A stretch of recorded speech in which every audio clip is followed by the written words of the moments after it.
Hello friends, నమస్కారం. ఈరోజు మనం 8వ తరగతి చరిత్రలో భాగంగా మొదటి పాఠం ఎలా, ఎప్పుడు, ఎక్కడ, హౌ, వెన్ అండ్ వేర్ గురించి తెలుసుకుందాం. 1782లో జేమ్స్ రెనేల్ చే చిత్రీకరించబడిన మొదటి పటపు ముఖ చిత్రంలో బ్రాహ్మణులు ఎవరికి శాస్త్రాలు ఇస్తున్నారు? బ్రిటానియాకు. జేమ్స్ రెనేల్స్ చే మొదటి పటపు ముఖ చిత్రం ఏ సంవత్సరంలో చిత్రీకరించబడినది? 1782వ సంవత్సరం. భారతదేశపు మ్యాపులు తయారు చేయమని జేమ్స్ రెనేల్ను ఎవరు అడిగారు? Robert Clive. ఆంగ్లేయులు భారతదేశాన్ని ఆక్రమించడానికి, ఆధిక్యత ప్రదర్శించడానికి మ్యాపులు అవసరమని ఎవరు భావించారు? జేమ్స్ రెనేల్.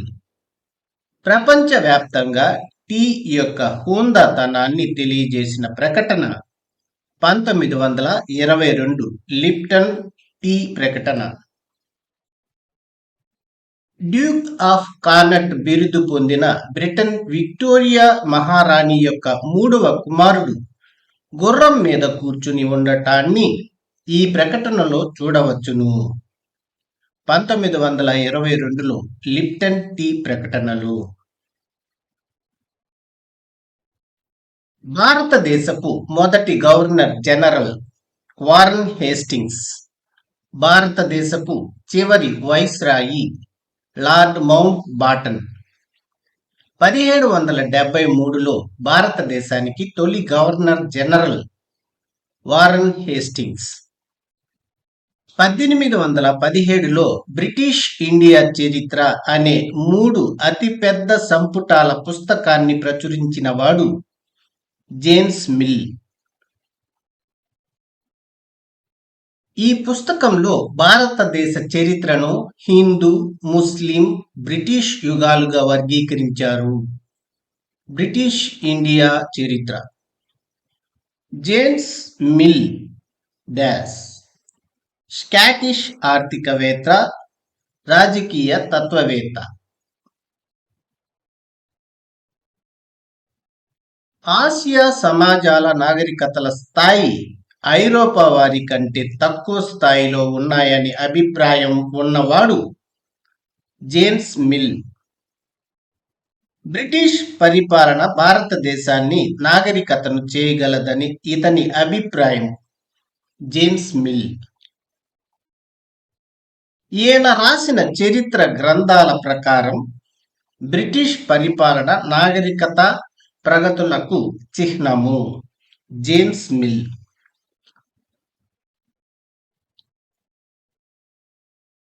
భారతదేశ చరిత్రను ప్రాచీన, మధ్య, ఆధునిక యుగాలుగా విభజించారు. ఈ విభజన భావాన్ని ఏ దేశాల నుంచి తీసుకున్నారు? పశ్చిమ దేశాల నుంచి. ఎప్పటి నుంచి? ప్రతి 10 సంవత్సరాలకు ఒకసారి జనాభా లెక్కలు జరుగుతున్నాయి. 19వ శతాబ్దం చివరి నుంచి.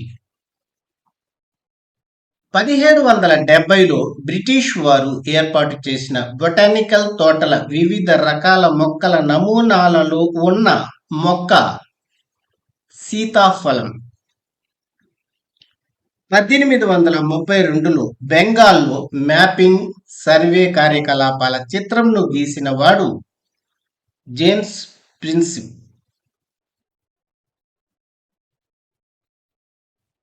1857 తిరుగుబాటు తర్వాత బ్రిటిష్ వారు తయారు చేసిన చాలా పుస్తకాలలో ఉన్న బొమ్మల శీర్షిక కింద డాష్ అని ఉంది.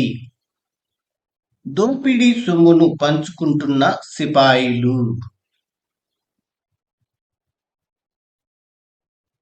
1946లో ప్రభుత్వంపై ఒక సమ్మె చేసే పోలీస్ ఈ విధంగా చెప్పారు: పోలీస్ శాఖ వారు అందించే ఆహారం మేము తినడానికి తగినదిగా లేదు. మేము తినే ఆ ఆహారాన్ని గుర్రాలు కూడా తినవు అని చెప్పారు. ఫ్రెండ్స్, వీడియో నచ్చితే లైక్ చేసి షేర్ చేసి సబ్స్క్రైబ్ చేసుకోండి. అలాగే బెల్ ఐకాన్ పై క్లిక్ చేసినట్లయితే మన కొత్త నోటిఫికేషన్స్ మీకు అందుతూ ఉంటాయి. 8వ తరగతి సాంఘిక శాస్త్రం 2వ పాఠం వాణిజ్య స్థావరాల నుంచి సామ్రాజ్య స్థాపన వరకు కంపెనీ అధికార స్థాపన. From trade to territory the company establishes power గురించి తెలుసుకుందాం. ఔరంగజేబు మరణించిన సంవత్సరం 1707. 1857 సిపాయిల తిరుగుబాటు చెలరేగినప్పుడు మొఘల్ పాలకుడు ఎవరు? బహదూర్ షా జాఫర్. 1757 సిపాయిల తిరుగుబాటును అణచివేసిన తర్వాత మొఘల్ పాలకుడు బహదూర్ షా జాఫర్ను అతని కుమారులను ఎవరు నిర్బంధించారు? Captain Hudson. 1600 సంవత్సరంలో తూర్పు దేశాలతో వర్తకం చేయడానికి ఈస్ట్ ఇండియా కంపెనీకి ఒక పట్టా అంటే చార్టర్ను మంజూరు చేసిన ఇంగ్లాండ్ పరిపాలకురాలు క్వీన్ ఎలిజబెత్ I. 1498లో భారతదేశానికి సముద్ర మార్గాన్ని కనుగొన్న పోర్చుగీస్ నావికుడు వాస్కోడి గామా. భారతదేశంలోకి వర్తకం చేయడానికి వచ్చిన విదేశీయుల వరుస క్రమం పోర్చుగీసు, డచ్, ఫ్రెంచ్, బ్రిటిష్. ఆంగ్లేయుల మొదటి కర్మాగారం 1651లో ఈ నది ఒడ్డున స్థాపించబడింది. హుగ్లీ నది, బెంగాల్. ఆంగ్లేయుల మొదటి కర్మాగారం హుగ్లీ నది ఒడ్డున బెంగాల్లో స్థాపించబడిన సంవత్సరం 1651. ఫ్యాక్టర్స్ అనగా ఈస్ట్ ఇండియా కంపెనీ వర్తకులు. ఫర్మాన్ అనగా ఒక రాజు శాసనం, రాజాజ్ఞ. ఈస్ట్ ఇండియా కంపెనీకి సుంకం లేకుండా వ్యాపారం చేసుకునే హక్కును దారాదత్తం చేస్తున్నట్లు ఒక ఫర్మానా ఇచ్చిన మొఘల్ చక్రవర్తి ఔరంగజేబు. విలియం సింప్సన్ 1867 చిత్రకారుడు. మద్రాసులోని ఓడల నుండి స్థానిక పడవలు సరుకులు తేవడం అనే చిత్రం గీసిన చిత్రకారుడు విలియం సింప్సన్ 1867. ముర్షిద్ కులీ ఖాన్, అలీవర్దీ ఖాన్, సిరాజుద్దౌలా ఔరంగజేబు తర్వాత శక్తివంతులైన బెంగాల్ నవాబులు. ఈస్ట్ ఇండియా కంపెనీకి రాయితీలు ఇవ్వడానికి వ్యతిరేకించిన బెంగాల్ నవాబులు ముర్షిద్ కులీ ఖాన్, అలీవర్దీ ఖాన్, సిరాజుద్దౌలా. తోలుబొమ్మ అనగా సాహిత్యపరంగా తీగల ద్వారా కదిలించబడే బొమ్మ లేదా మరొకరి ద్వారా నియంత్రించబడే వ్యక్తి అని అర్థం. 1756లో అలీవర్దీ ఖాన్ మరణానంతరం బెంగాల్ నవాబు సిరాజుద్దౌలా. ప్లాసీ అనే పేరు దానికి ఎలా వచ్చింది? అందమైన ఎరుపు పువ్వులు పూసే పలాస చెట్టు నుండి ఈ స్థలానికి ఆ పేరు వచ్చింది. హోలీ పండుగలో ఉపయోగించే గులాల్ పొడిని ఈ చెట్టు పువ్వుల నుండి తయారు చేస్తారు. పలాస చెట్టు పువ్వుల నుండి. ప్లాసీ అనేది డాష్ అనే పదానికి ఆంగ్లీకరించబడిన ఉచ్చారణ పలాషీ. 1757లో ప్లాసీ యుద్ధం వీరి మధ్య జరిగింది. సిరాజుద్దౌలా మరియు రాబర్ట్ క్లైవ్. సిరాజుద్దౌలా సైన్యాధిపతి Mir Jafar. East India Company భారతదేశంలో సాధించిన మొదటి ఘన విజయంగా ప్రసిద్ధి చెందిన యుద్ధం ప్లాసీ యుద్ధం 1757. ప్లాసీ యుద్ధం తర్వాత రాబర్ట్ క్లైవ్ 1759 జనవరి 7వ తేదీన ఎవరికి లేఖ రాశారు? William Pitt. ఇతను ఆంగ్ల చక్రవర్తికి ప్రధాన కార్యదర్శులలో ఒకరు. ఆంగ్లేయులను బెంగాల్కు వాస్తవ పాలకులుగా మార్చిన యుద్ధం బక్సార్ యుద్ధం 1764. నవాబులుగా ఉండడం అంటే ఏమిటి? ఈస్ట్ ఇండియా కంపెనీ ఎక్కువ అధికారాన్ని పొందడం, ఎక్కువ శక్తివంతం అవడం అని అర్థం. బక్సార్ యుద్ధం 1764 వీరి మధ్య జరిగినది.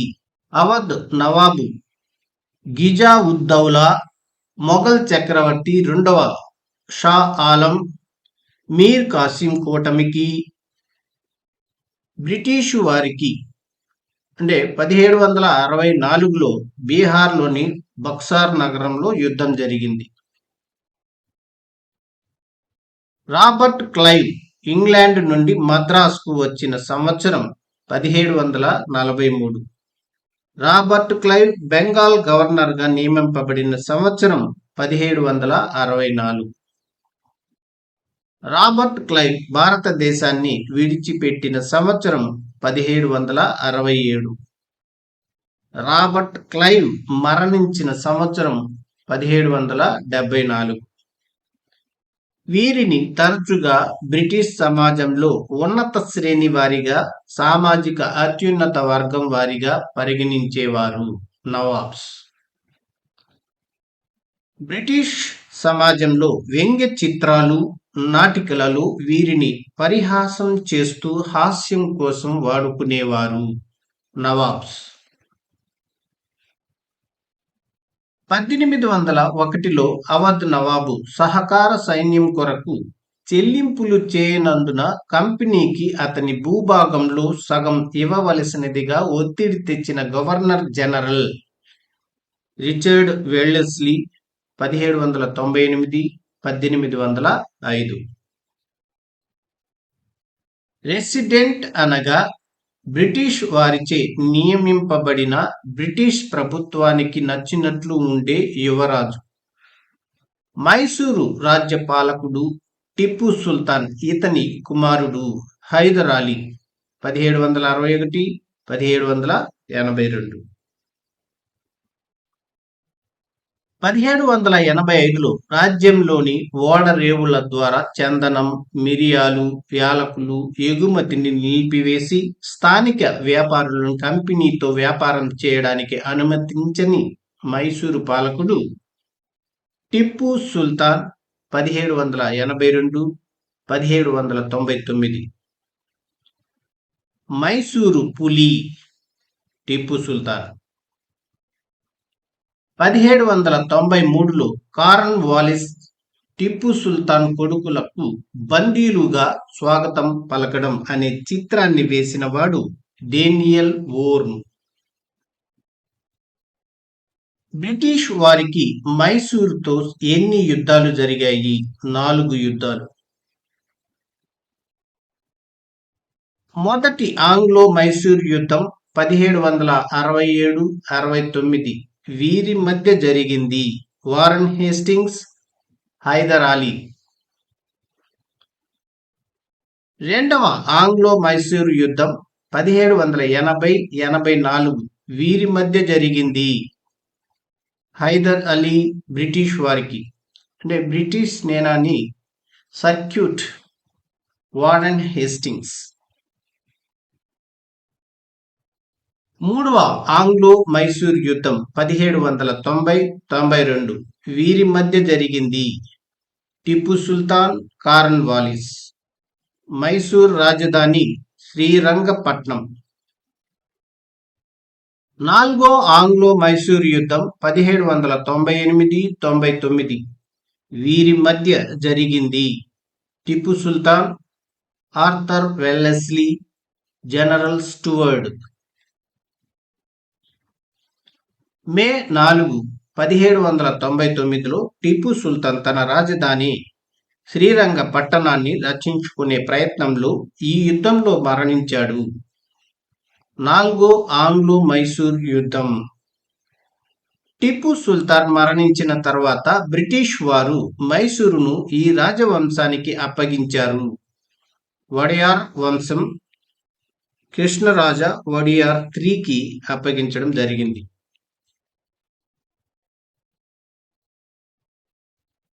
టిప్పు యొక్క బొమ్మ పులిని ప్రస్తుతం ఈ మ్యూజియంలో ఉంచారు. లండన్లోని Victoria and Albert museum.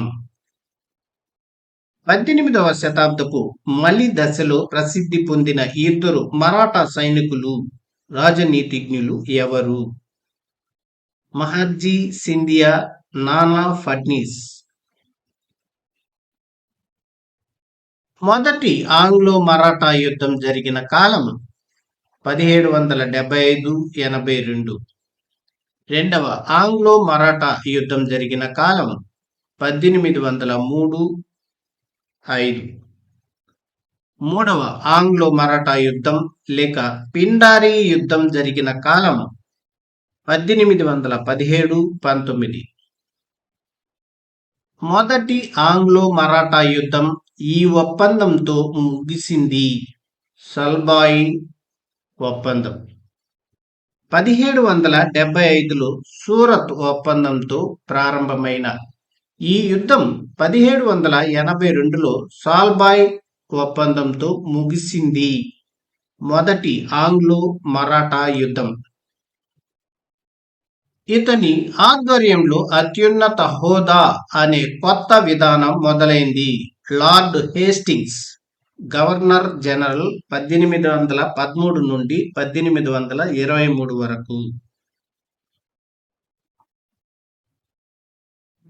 British వారు కిత్తూర్ అనే చిన్న రాష్ట్రాన్ని స్వాధీనం చేసుకునే ప్రయత్నాన్ని వ్యతిరేకిస్తూ ప్రతిఘటన ఉద్యమాన్ని నడిపిన కిత్తూర్ రాణి ఎవరు?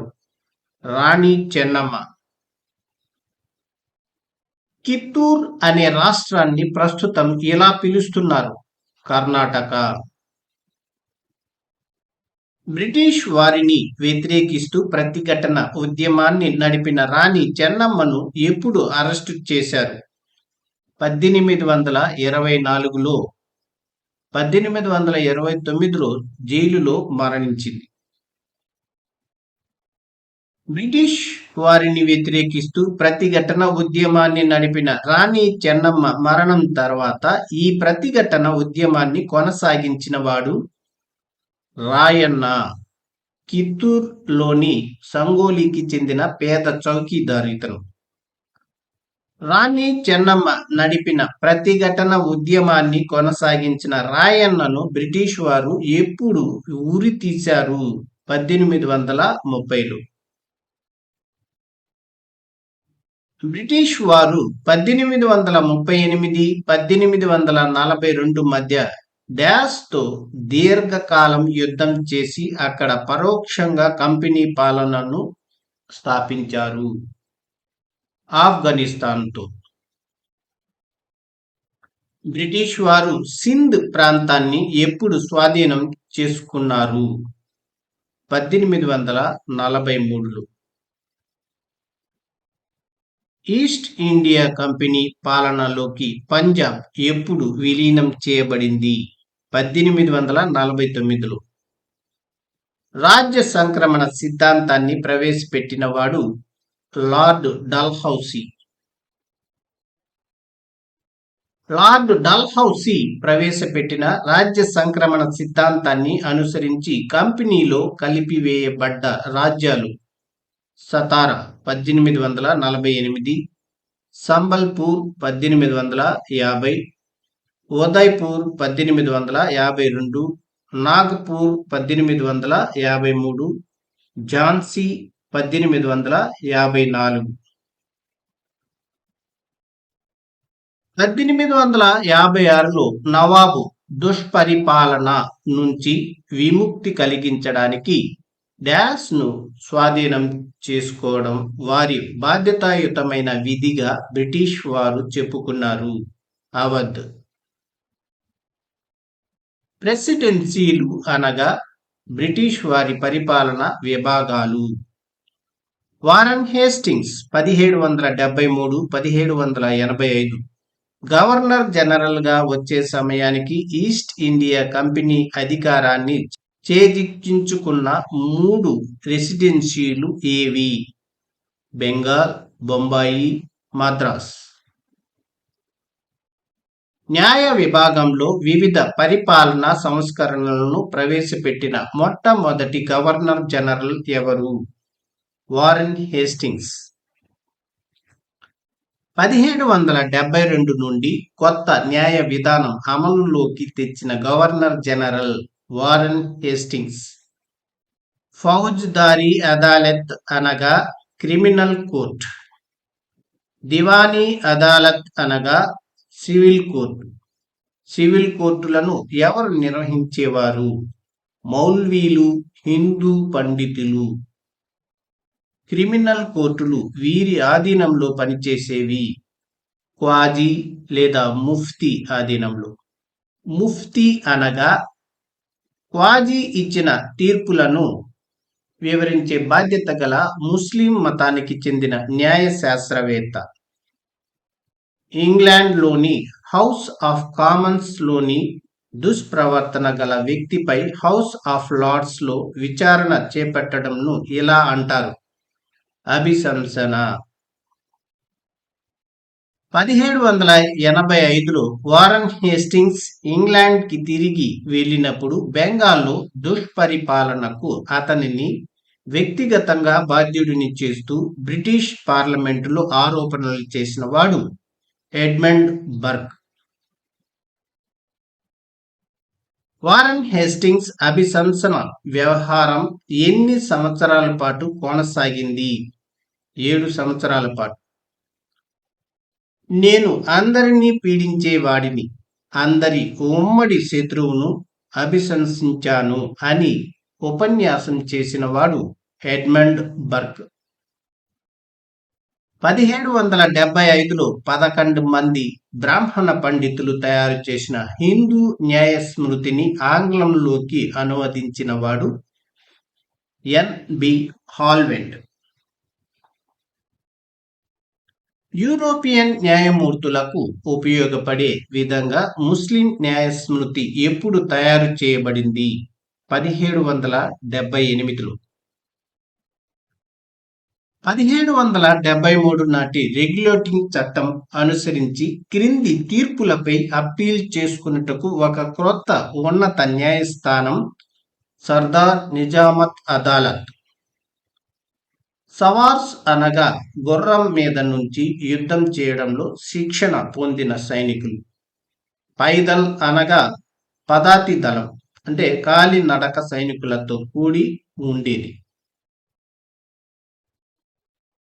తీర్ అందాజీ అనగా విలువిద్య.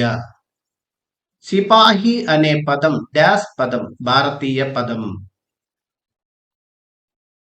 సిపాహి అనగా సైనికుడు అని అర్థం. క్రీస్తుపూర్వం 500 నుండి పాటిస్తున్న సామాజిక నిబంధనలు, ప్రవర్తన నియమావళిని సూచించే సంస్కృత గ్రంథములు ధర్మ శాస్త్రములు. సవార్ అనగా అశ్వికుడు.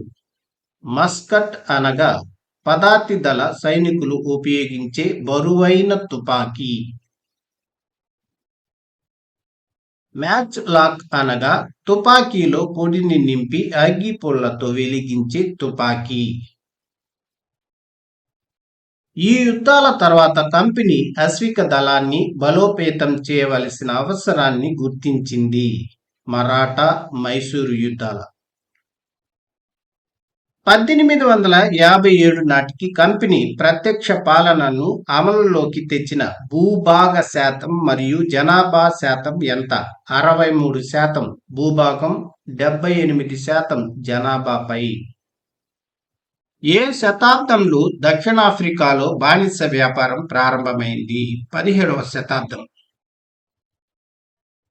1834లో బానిసత్వం అంతమయ్యే నాటికి ఆఫ్రికా దక్షిణ కొన కేప్ వద్ద ఎంతమంది ప్రైవేటు యాజమాన్యంలోని బానిసలు ఉన్నారు? 36,774 మంది. క్రింది వాటిని జతపరచండి. దీవాని అంటే భూమి శిస్తు వసూలు చేసే అధికారి. Tiger of Mysuru Tipu Sultan. ఫౌజ్ దారీ అదాలత్ అనగా క్రిమినల్ కోర్టు. రాణి చెన్నమ్మ కిట్టూరులో బ్రిటిష్ వ్యతిరేక ఉద్యమం. సిపాయి. ఖాళీలను పూరించండి. బ్రిటిష్ వారు బెంగాల్ని జయించడం డాష్ యుద్ధంతో మొదలైంది. ప్లాసీ. హైదర్ అలీ మరియు టిప్పు సుల్తాన్ డాష్ పాలకులు. మైసూర్ పాలకులు. డల్హౌసీ అమలుపరిచిన సిద్ధాంతం రాజ్య సంక్రమణ సిద్ధాంతం. మరాఠా రాజ్యాలు ప్రధానంగా భారతదేశ డాష్ భాగంలో ఉన్నాయి. వాయవ్య ఉత్తర భారతదేశంలో. ఫ్రెండ్స్, వీడియో నచ్చితే లైక్ చేసి షేర్ చేసి సబ్స్క్రైబ్ చేసుకోండి. అలాగే బెల్ ఐకాన్ పై క్లిక్ చేసినట్లయితే మన కొత్త నోటిఫికేషన్స్ మీకు అందుతూ ఉంటాయి. 8వ తరగతి చరిత్రలో భాగంగా 3వ పాఠం గ్రామీణ ప్రాంతాల పరిపాలన, రూలింగ్ ద కంట్రీ సైడ్ గురించి తెలుసుకుందాం. మొఘల్ చక్రవర్తి ఈస్ట్ ఇండియా కంపెనీని బెంగాల్కు దీవాన్గా నియమించిన సంవత్సరం 1765 ఆగస్టు 12న. 1765లో మొఘల్ చక్రవర్తి నుండి బెంగాల్, బీహార్, ఒరిస్సాల యొక్క దీవాన్ని అధికారాన్ని అంగీకరించిన వాడు రాబర్ట్ క్లైవ్. 1765లో బెంగాల్కు మొదటి ఇంగ్లీష్ గవర్నర్ రాబర్ట్ క్లైవ్. 1770లో బెంగాల్లో వచ్చిన భయంకరమైన కరువులో ఎంతమంది చనిపోయారు? 10 మిలియన్ల మంది. 1770లో బెంగాల్లో వచ్చిన భయంకరమైన కరువులో సుమారు ఎంత వంతు జనాభా చనిపోయింది? 1/3 వంతు జనాభా. ఈస్ట్ ఇండియా కంపెనీ శాశ్వత శిస్తు నిర్ణయ పద్ధతిని ఎప్పుడు ప్రవేశపెట్టింది? 1793లో. 1793లో శాశ్వత శిస్తు నిర్ణయ పద్ధతిని ప్రవేశపెట్టినప్పుడు భారత governor general Charles corn Wallis శాశ్వత శిస్తు నిర్ణయ పద్ధతిని డాష్ అని కూడా అంటారు, జమీందారీ పద్ధతి. 1793లో పశ్చిమ బెంగాల్లో జమీందారీ పద్ధతిని ప్రవేశపెట్టిన వాడు కార్న్ వాలిస్. 1806లో బెంగాల్లోని ఉప కౌలు రైతుల దుస్థితిని వర్ణించిన వాడు హెచ్.టి. కోల్బ్రూక్. బ్రిటిష్ రెవెన్యూ రికార్డుల్లో మహల్ అనేది డాష్ ఒక రెవెన్యూ క్షేత్రం. ఇది ఒక గ్రామం కావచ్చు లేదా కొన్ని గ్రామాల సమూహం కావచ్చు. మహల్ అనేది రెవెన్యూ క్షేత్రం. మహల్ అనేది గ్రామం లేదా కొన్ని గ్రామాల సమూహం. మహల్వారీ పద్ధతిని రూపొందించిన వాడు హాల్ట్ మెకంజీ. బెంగాల్ ప్రెసిడెన్సీలోని వాయువ్య ప్రావిన్స్లలో మహల్వారీ పద్ధతి ఎప్పటి నుండి అమలులోకి వచ్చింది? 1822 నుండి. దీన్ని తొషల్వారీ పద్ధతి అనేవారు. మహల్వారీ పద్ధతిని. రైత్వారీ పద్ధతిని అభివృద్ధి చేసిన వారు థామస్ మన్రో మరియు కెప్టెన్ అలెగ్జాండర్ రీడ్. దక్షిణాదిన బ్రిటిష్ భూభాగాల్లో రైత్వారీ పద్ధతిని తీసుకువచ్చిన వాడు థామస్ మన్రో. 1819, 1826. మొదటిసారిగా థామస్ మన్రో ఈ పద్ధతిని మద్రాసు రాష్ట్రంలో ప్రవేశపెట్టాడు. రైత్వారీ పద్ధతిని 1792లో. టిప్పు సుల్తాన్తో యుద్ధాల అనంతరం కంపెనీ స్వాధీనం చేసుకున్న కొన్ని ప్రాంతాల్లో చిన్న స్థాయిలో రైత్వారీ విధానాన్ని ప్రవేశపెట్టడానికి ప్రయత్నం చేసినవాడు కెప్టెన్ అలెగ్జాండర్ రీడ్. బ్రిటిష్ వారు తమ ఆధీనంలోని రైతులను స్వంత తండ్రిలా రక్షించాలని ఆశించినవాడు థామస్ మన్రో. నీలి రంగు డాష్ అనే మొక్క నుండి తయారు చేస్తారు, ఇండిగో. నీలి మందు మొక్క ప్రధానంగా డాష్ ప్రాంతాలలో పెరుగుతుంది, ఉష్ణమండల. యూరోపియన్ దుస్తుల తయారీదారులు నీలం, వైలెట్ రంగుల తయారీ కోసం డాష్ అనే మొక్కపై ఆధారపడాల్సి వచ్చేది, వోడ్. ఓర్డ్ అనే మొక్క డాష్ ప్రాంతాలలో పెరుగుతుంది, సమశీతోష్ణ మండల. 1788లో బ్రిటన్ దిగుమతి చేసుకున్న నీలి మందులో భారతదేశ నీలిమందు శాతం 30%. 1810లో బ్రిటన్ దిగుమతి చేసుకున్న నీలి మందులో భారతదేశ నీలిమందు శాతం 95%. నీలిమందు సాగులో ఉన్న 2 ప్రధాన పద్ధతులు ఏవి? నిజ్, రైతీ. నిజ్, రైతీ అనేవి నీలిమందు సాగులో ఉన్న 2 ప్రధాన పద్ధతులు. తోటల యజమాని నేరుగా తమ ఆధీనంలోని భూముల్లో నీలిమందు ఉత్పత్తి చేసే విధానం నిజ్ సాగు విధానం. తోటల సాగు అనగా బలవంతపు కార్మికులతో నిర్వహించే తోట యజమాని పెద్ద పొలం.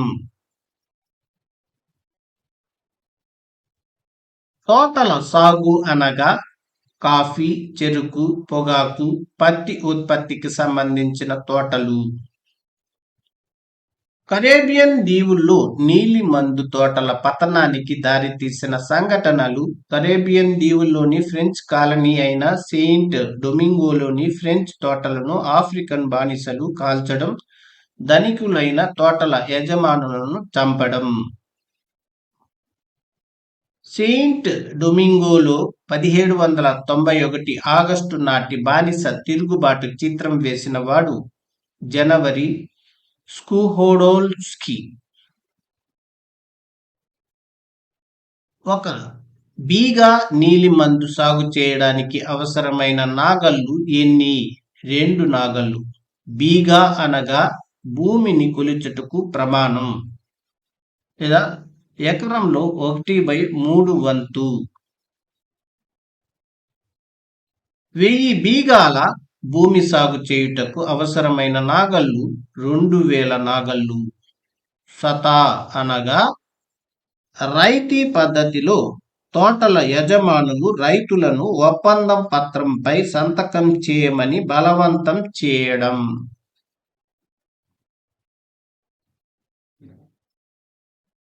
భారతదేశంలో నీలిమందు మొక్కను ఎక్కువగా ఎవరు కోసేవారు? పురుషులు. నీలిమందు తోటల దగ్గర గల నీలిమందు కర్మాగారం చిత్రంను 1863లో చిత్రించిన వాడు విలియం సింప్సన్. నీలిమందు రంగును తయారు చేయడానికి అవసరమైన తొట్లు ఎన్ని? అవి ఏవి? 3 లేదా 4 తొట్లు. అవి పులియబెట్టడం లేదా నిటారుగా ఉండే తొట్టి. 2 కొట్టే తొట్టి, అంటే తెడ్డులతో కొట్టడం. 3 ఏర్పాటు చేసిన తొట్టి. బెంగాల్లో నీలిమందు తిరుగుబాటు జరిగిన సంవత్సరం మార్చి 1859. బరాసత్లో నీలిమందు ఒప్పందాలను అంగీకరించమని ఈడెన్ రైతులను బలవంతం చేయరాదని పేర్కొంటూ ప్రకటన జారీ చేసిన వాడు మెజిస్ట్రేట్ యాస్లే.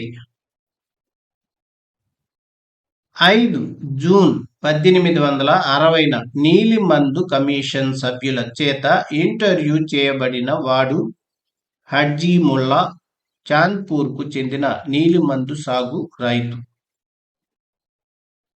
నీలిమందు కమిషన్ అధ్యక్షుడు డబ్ల్యూఎస్ సెటన్కరే. కింది వాటిని జతపరచండి. నిజ్ అంటే తోటల యజమాని యొక్క సొంత భూమిలో సాగు చేయుట. మహల్ అంటే గ్రామం. రైతీ అంటే రైతుల భూమిలో సాగు చేయుట.